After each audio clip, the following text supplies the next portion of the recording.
Hello दोस्तों, स्वागत है आपका अपने यूट्यूब चैनल रेडिएंट लर्नर पे। तो ये सीरीज़ का पहला लेक्चर है जिसमें हम रेशियो और प्रोपोर्शन पढ़ाएंगे, सम अनुपात और समानुपात। ठीक है, तो देखना कैसे क्लियर हो जाएगा आपको और कैसे झट से क्वेश्चन बनाने लगोगे आप।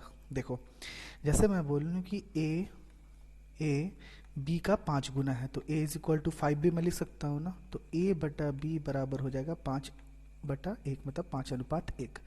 इसका मतलब ए अनुपात बी बराबर 5:1। इस एक तरीके से आप रेशियो को ऐसे भी समझ सकते हो कि ये तुलना दर्शाता है। ठीक, चलो ये फर्स्ट। सेकंड क्या होता है, परफेक्ट रेशियो किसको बोलते हैं? अगर सपोज करो किसी का अनुपात 2:3 है तो ये परफेक्ट रेशियो है। हाँ है। क्यों? क्योंकि इनके बीच का HCF कितना है? 1। मतलब ये और आगे नहीं डिवाइड हो सकता। इसके कॉमन फैक्टर कितने हैं? 1। 1 से डिवाइड करोगे 2:3 आएगा। बट अगर आपको रेशियो दे दे 4:6 तो क्या ये परफेक्ट में है? परफेक्ट फॉर्म में है? नहीं है। कैसे नहीं है? इसको हम फर्दर डिवाइड कर सकते हैं 2 से। 2 2 ज़ा 4, 2 3 ज़ा 6, 2:3 हुआ ना। ठीक है, समझ में आ गया? तो ये हो गया परफेक्ट रेशियो, ये था इम्परफेक्ट जिसको मैंने परफेक्ट में बदला। 4 और 6 का HCF क्या है? 2। दो एक ऐसा नंबर है जो दोनों में आ रहा है तो दोनों को काट दिए तो 2:3 आ गया। ठीक, थर्ड कॉन्सेप्ट क्या होता है, क्या बोलता है हमको कि अगर सपोज करो A:B आपको दिया हुआ है 5:6। अच्छा, मैं आपको बता दूं, मैं थोड़ा स्पीड, ठीक है, क्योंकि ये बेसिक नॉलेज मेरे को लगता है सबको आता होगा। तो मैं आपको क्वेश्चन में इसका ट्रिक अप्लाई करना सिखाता हूँ। और B:C दिया हुआ है आपको, मान लो 1:2। तो आप बताओ, आपको क्वेश्चन दे A:B:C फाइंड करने, तो ए का किसके साथ रिलेशन है? बी का बी के साथ, और बी का किसके साथ रिलेशन है? सी के साथ। तो अगर आपको ए से सी का रिलेशन फाइंड करना है तो कॉमन किसको कौन है? बी। मतलब बी का यहाँ से भी रिलेशन है और बी का इस साइड से भी रिलेशन है। ए की दोस्ती बी के साथ है, बी की दोस्ती सी के साथ है। तो अगर ए को सी के साथ दोस्ती करनी है तो बी को आना पड़ेगा ना। तो क्या करते हैं इस केस में, हम बी को बराबर करते हैं। बी अगर ए के साथ गया है तो 6 और 5 है। बी अगर सी के साथ गया तो 1:2। तो बराबर करने का क्या है, इधर वाले बी के वैल्यू को इधर से गुना और इधर वाले बी का वैल्यू इस साइड से गुना। तो अब बताओ कितना आएगा? 1 × 5 दैट इज 5, 1 × 6 दैट इज 6, 6:1 6 ही आएगा। तो बी की वैल्यू तो 6 हो गई। 6:2 दैट इज 12। तो A:B:C कितनी आ गई? 5:6:12। आई होप आपको समझ में आया होगा। ठीक, चलिए अपना फोर्थ कॉन्सेप्ट में आते हैं। फोर्थ कॉन्सेप्ट क्या कहता है कि अगर आप ऐसे दिया हुआ है आपका कंपैरिजन, सपोज करो 2A is equal to 3B is equal to 4C दे, तब आपको A:B:C फाइंड करना है। तो आप कैसे करोगे? देखो, इसका मेन कॉन्सेप्ट क्या कहता है, जब ऐसे कोई चीज़ दी रहती है तो आप इसको ऐसे करते हो ना, बचपन में ऐसे करते थे। 2A is equal to 3B, then A/B, A इधर रख देते थे, B को इस साइड लाते थे, तो 3/2 दैट इज A:B कितना हो गया? A:B अपना हो गया 3:2। ये मैं बता रहा हूँ, ऐसा आपको करना नहीं है, इसके पीछे का कॉन्सेप्ट बता रहा हूँ। अब ये दोनों को कंपेयर करें अगर हम, 3B is equal to 4C, then B/C is equal to 4/3 करोगे ना आप, यहाँ पे B:C क्या हो गया? 4:3। अब बताओ, B यहाँ पे 4 है, B यहाँ पे 2 है, तो B को बराबर करना है तो क्या करोगे? इधर को 2 से गुना, इधर को 1 से गुना। 4 1 ज़ा 4, 2 2 ज़ा 4, देख रहे हो बराबर हो जा रहा है। मीन्स एग्जैक्टली क्या करते हैं हम लोग, B का एलसीएम लेते हैं। ठीक है, यहाँ 2 है, यहाँ 4 है, 4 और 2 का एलसीएम 4। तो 2 को 4 बनाने के लिए 2 से मल्टीप्लाई, अब ये 2 से जो मल्टीप्लाई कर रही है पूरे से मल्टीप्लाई होगा। यहाँ जो 1 से मल्टीप्लाई किए हैं ये भी पूरे से मल्टीप्लाई होगा। तो 2 से अगर 3 को मल्टीप्लाई करें कितना आ गया? 6:2 2 ज़ा 4 यहाँ 1:3 दैट इज 3। तो 6:4:3 आया। बट एग्जाम में आपको ऐसे नहीं करना है। देखो आपको क्या करना है, A:B:C अगर आपको निकालने दे और बीच में बराबर का चिन्ह हो और ऐसे कंपैरिजन किया हो तो आप A को लिखो ऐसे, B को लिखो ऐसे, C को ऐसे लिखो। A में A का जो कॉफिशिएंट है, A के जो आगे लिखा हुआ है अंश में, उसको छोड़ दो। ठीक है, अब B के अंश को लिख दो यहाँ 3:4। B में B के अंश को छोड़ दो, A और C के अंश को लिख दो 2:4। और C में C के अंश को छोड़ दो, बाकी B और A के अंश को लिख दो 2:3। ये हो गया रेशियो 3:4:2:4:2:3।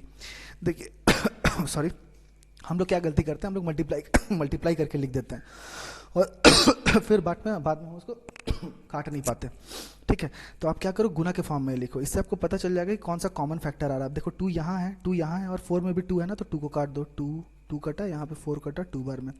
अब तो कोई कॉमन आ नहीं रहा है तो आप काटोगे कैसे? 3:2 दैट इज 6, 4 और 3, यही रेशियो हो गया अपना। समझ में आया? 6:4:3, 6:4:3। ठीक, अगर यही आपको ऐसे दे दे A/2 is equal to B by three, ये अपना हो गया फोर्थ कॉन्सेप्ट, ये हो गया 5 number concept, a by two is equal to B by three is equal to c by four. तो अगर आपको a is to b is to c पूछे तो याद रखना a का कोफिशिएंट कितना है, यहाँ 1 यहाँ 1 यहाँ 1, तो नीचे जो संख्या होती है वही इसका रेशियो हो जाता है, 2 इज टू 3 इज टू 4। कैसे, आप देखो इन दोनों को देखो, a बटा बी यहाँ से लिख सकते हो 3/2, देखो यहाँ से a बटा बी अगर हम लिखेंगे a by two is equal to B by three, B को इधर लाया तो a बटा बी बराबर हम लिखेंगे 2/3, सॉरी यहाँ 2/3 होगा, यहाँ 2/3, और यहाँ से इन दोनों का अगर कंपेयर करें तो b/3 बराबर c/4 है, तो b/c लिखेंगे हम 3/4, और b/c लिखे 3/4।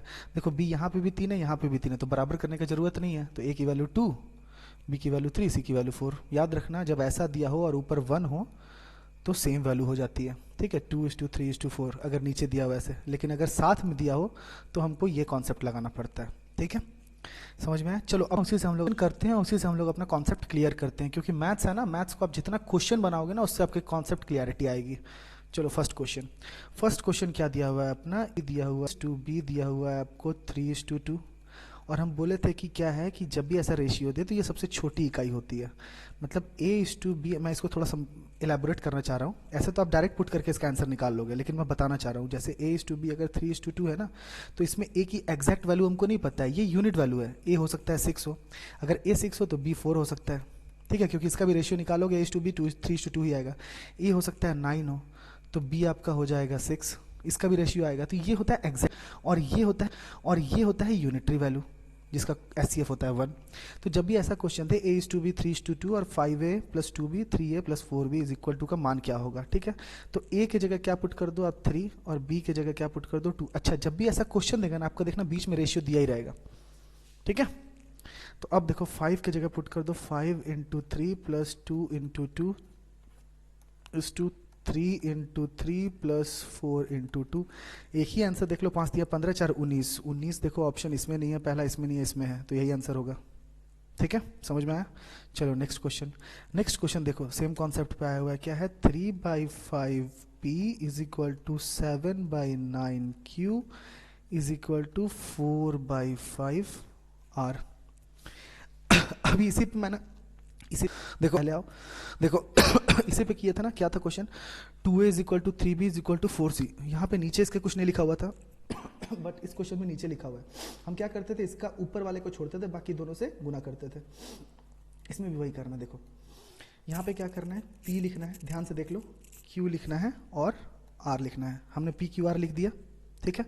अब क्या करना है, देखो p के ऊपर क्या लिखा हुआ है, p के नीचे वाली वैल्यू को लिखना, सबके नीचे वाली वैल्यू जो हर में लिखा हुआ है वो पहले लिख देना। यहाँ 9 लिखा हुआ है, यहाँ 5 लिखा हुआ है, 9 5 हमने लिख दिया।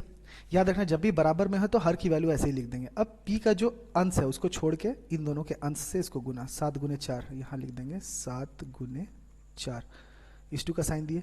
q का हर तो लिख चुके हैं, अब q के अंश को इग्नोर कर देना है, इसको छोड़ देना है, इग्नोर मतलब छोड़ देना है, ठीक है, हिंदी मीडियम वालों के लिए बना रहा हूँ। 3 × 4 यहाँ पे लिख देंगे 3 × 4, और ये 5 तो मैंने r के हर में लिख दिया है। अब r के अंश को छोड़ के इन दोनों के अंश से इसका गुना क्या हो जाएगा, × 7 × 3। समझ में आया क्या किया मैंने हर को लिख लिया, p के नीचे p के हर को, q के नीचे q के हर को, अब अंश को छोड़ के बाकी दोनों के अंश से कॉरस्पॉन्डिंग मैंने गुना किया है। तो बताओ 5 चौक 20, 7 दूनी 14, 140 इस टू 9 चौक 36, 36 तियाँ 108, यहाँ हो जाएगा 108 इस टू 7 × 5 = 35, 35 तियाँ 105।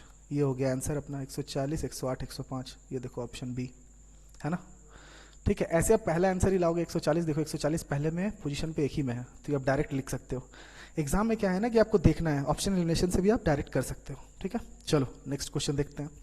अब नेक्स्ट क्वेश्चन में देखो ये आपको दिया हुआ है a + b, b + c, c + a 5:7:6, और आपको ये देखो 2a - 3b + 4c = 66 दिया है। तो याद रखना जब भी ऐसा कैलकुलेशन दे, यहाँ पे यूनिट का वैल्यू इधर रखते हैं और एग्जैक्ट वैल्यू इधर। देखो अब क्या करूंगा मैं, मेरे को दिया हुआ है a + b, b + c, c + a 5:7:6, और यहाँ पे a, b और c की वैल्यू हमको पुट करनी है। तो इससे तो इतना तो समझ में आ रहा है कि हमको a = b = c निकालना है, ये निकालना है ना।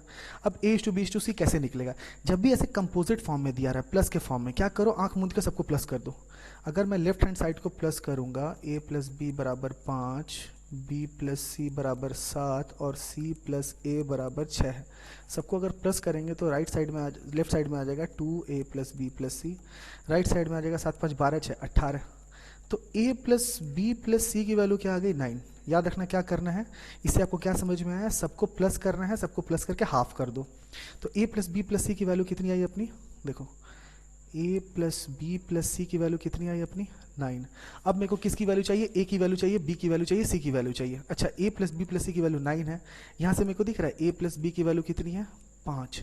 तो अगर a प्लस बी प्लस सी की वैल्यू से अगर a प्लस बी की वैल्यू घटा दें तो किसकी वैल्यू आ जाएगी? c की। तो 9 में से 5 गया, कितना आया? 4। 4 हम किसके निकलेंगे? c के नीचे लिखेंगे, ये c की वैल्यू है। अब हमको चाहिए b की वैल्यू। अगर हमको b की वैल्यू चाहिए तो हम किसकी वैल्यू घटाएंगे? a प्लस सी की ना। अब ऊपर आके देखो a प्लस सी की वैल्यू कितनी है? 7। तो 9 में से 7 गया, बचा 2, तो हो गया b की वैल्यू। और 4 2 6 है, टोटल है 9। तो कितना ऐड करेंगे? 6 में 3। ठीक है, समझ में आ गया?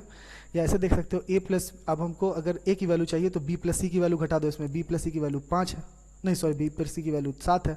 तो 9 में से 7, 1 मिनट कुछ गड़बड़ हुआ है यहाँ पे, रुको देखो। a प्लस बी प्लस सी अपना आया 9, ठीक है, a प्लस बी प्लस सी 9 आ गया। अब उसमें अगर हमको c की वैल्यू चाहिए तो a प्लस बी घटाए, a प्लस बी की वैल्यू आ गई 5, तो 9 में से 5 गया, ये हो गया 4। अब उसमें अगर हमको a की वैल्यू चाहिए तो b प्लस सी घटाए, b प्लस सी 9 में से 7 गया, 2 हो जाएगा ये, और ये 3 हो जाएगा। ठीक है, ये हो जाएगा 2:3:4। ठीक, क्या किया मैंने? a plus B plus C total निकाल लिया, उसमें से एक बार a प्लस बी माइनस कर दिया, इस 9 में से एक बार b प्लस सी माइनस कर दिया, और एक बार 9 में से c प्लस a माइनस कर दिया। जब a प्लस बी माइनस कर दिया तो यहाँ से मेरे को c की वैल्यू आ गई। जब 9 में से मैंने b प्लस सी माइनस किया तो a की वैल्यू आ गई। जब 9 में से c प्लस a माइनस किया तो मेरे को b की वैल्यू आ गई। तो a:b:c कितनी आई है? 2। ठीक है, 4। ठीक है, अब यहाँ देखो, इसको काटो इधर, यहाँ a की वैल्यू आई है 2, इस इक्वेशन में डालो, 2 × 2 माइनस 3 × b की वैल्यू आई है 3, और प्लस 4 की वैल्यू आई है 4, c की वैल्यू आई है 4। ये कितना यूनिट हुआ? 2 दूनी 4, 4 चौक 16, 16 4 20, 20 में से 9 गया 11, 11 यूनिट। हम बोले थे ना जब भी हम रेशियो की वैल्यू उठाएंगे तो वो क्या कहलाता है? यूनिट। अब 11 यूनिट की एग्जैक्ट वैल्यू मेरे को कितनी दी हुई है? 66। ठीक, 11 की एग्जैक्ट वैल्यू कितनी दी हुई है? 66। तो एक यूनिट की वैल्यू कितनी आ गई? 6। आपको पूछ किसका रहा था? सी का पूछ रहा था ना, सी का पूछा, तो सी की कितनी है? 4 यूनिट। एक यूनिट की वैल्यू जब 6 है तो 4 यूनिट की वैल्यू कितनी हो जाएगी? 6 से मल्टीप्लाई 6 चौक 24। ठीक, देखिए कितना इजीली बन गया। आओ नेक्स्ट क्वेश्चन। नेक्स्ट क्वेश्चन देखो, सेम कॉन्सेप्ट। अब क्या दिया हुआ है? 6a = 4b = 9c। Video pause करो, आप ट्राई कर सकते हो। क्या ऐसे लिखना है आपको? a लिखना है, इस टू b लिखना है, इस टू c लिखना है। a का नीचे तो कुछ दिया हुआ नहीं है, तो डिनोमिनेटर तो 1 1 1 नहीं होगा सबका। ये देखो नीचे कुछ दिया हुआ नहीं है, तो इसका लिख सकते हैं जो भी हम लोग प्रीवियस क्वेश्चन किए थे, तो इसको 1 1 1 लिख सकते हैं, इनटू इसके अंश को छोड़ के इन दोनों अंश को लिखना है। यहाँ पे लिखना है 4 और 9 इस टू। b का अंश कितना था? 4, 4 को छोड़ के क्या लिख देंगे? 6 × 9, 16 9 × 1 है, कोई दिक्कत नहीं है, 1 को इग्नोर कर देते हैं, या 9 रख के इसको क्या लिखेंगे? 4 × 6, ये हो गया 4 × 6। अब बताओ क्या कॉमन आ रहा है यहाँ पे? मेरे को दिख रहा है 9 9 6, मतलब 3 तो है। 3 का देखो यहाँ से 3 3 × 9, 3 2 × 6, 3 2 × 6, ये तो हो गया। अब मेरे को दिख रहा है 2 भी कॉमन है, देखो 2 यहाँ कटा, 2 यहाँ कटा, 2 2 × 4। आंसर कितना आया? 3 2 × 6 = 9, 1 मिनट, 9 कटा 6 = 9 = 4। कितना आ गया अपना आंसर? 6 = 9 = 4। ये देखो, ये आंसर है। ठीक है, क्या किया फिर से बताएं एक बार। 6a = 4b = 9c था। जब इक्वल में दिया हो तो a b c लिखो, a को छोड़ के 4 × 9 इधर लिख दो, इस टू b को छोड़ के 4 लिखा हुआ था तो इधर लिखो 6 × 9 लिखा, और इधर लिखा 9 को छोड़ के 6 × 4, ये लिख दिया। आप कॉमन चीज काट दिया, देखो यहाँ 9 है तो 3 से कटा, 3 3 9, 3 3 9, 3 दूनी 6, 2 सब में कट रहा है 2 2 3 6, और यहाँ 2 दूनी 4, ये आ गया 3 दूनी 6, 3 3 9 = 4। ठीक, समझ में आ गया। आई होप आपको ये सीरीज पसंद आई होगी। मैं ऐसे ही सारे क्वेश्चंस मैं करवाते रहूँगा, ठीक है। मैं पर डे क्वेश्चन दूंगा, बस आप लाइक कर देना, लाइक करो और सब्सक्राइब करो, बहुत मेहनत करता हूँ, है ना। तो थोड़ा आप लाइक और सब्सक्राइब करोगे तो मेरी भी हिम्मत बढ़ेगी। अब देखो नेक्स्ट क्लास में हम लोग क्या पढ़ेंगे। नेक्स्ट क्लास में आपको बताऊंगा कंपोजिट। एक मिनट मैं कलर चेंज कर लूँ पेन की। हाँ, नेक्स्ट क्लास में हम लोग जो पढ़ेंगे वो पढ़ेंगे कंपोजिट रेशियो। जैसे a upon b plus c अगर आपको दिया हो और b upon c plus a, तब a is to b is to c कैसे निकालते हैं। फिर आप जो जनरल आप जानते हैं a is to b, b is to c और c इज टू d, आप जो ये तरीका जानते हैं इसके नीचे ये लिख दो ऐसे, फिर इसके नीचे ये, उसको छोड़ के मैं एक डिफरेंट तरीका सिखाऊंगा जो कि आपका देखते ही आंसर आ जाए। ठीक है, उसके बाद फिर मैं इसमें मिक्स्ड रेशियोज का, जैसे a इज टू बी था, इसमें कुछ नंबर जोड़ा गया, इसमें कुछ नंबर घटाया गया, तो फिर ratio c is to d हो जाता है। ठीक है, तो ये पहले नंबर कितना कौन सा था, तो इस टाइप के क्वेश्चंस मैं करवाऊंगा। और बहुत ही शॉर्ट ट्रिक, बहुत ही शॉर्ट ट्रिक, मतलब आपको देखते ही बने, ऑप्शन एलिमिनेशन भी मैं लाऊंगा कि ऑप्शन को देख के आप कैसे बता दोगे कि इसका आंसर ये है। ये पूरा सीरीज जो है ये एग्जाम बेस्ड पे है। ये एग्जाम, इसमें कोई बकवास नहीं होगा, सिर्फ आपका एग्जाम ओरिएंटेड सीरीज है ये। आप एग्जाम दो, बैठो, आपको बहुत लाभ होगा। बस आप कंटिन्यू रहो, ठीक है, मेरे सीरीज के साथ। चलो, बहुत बहुत धन्यवाद। वीडियो को लाइक और शेयर कर दीजिएगा अगर अच्छा लगे तो। Thank you.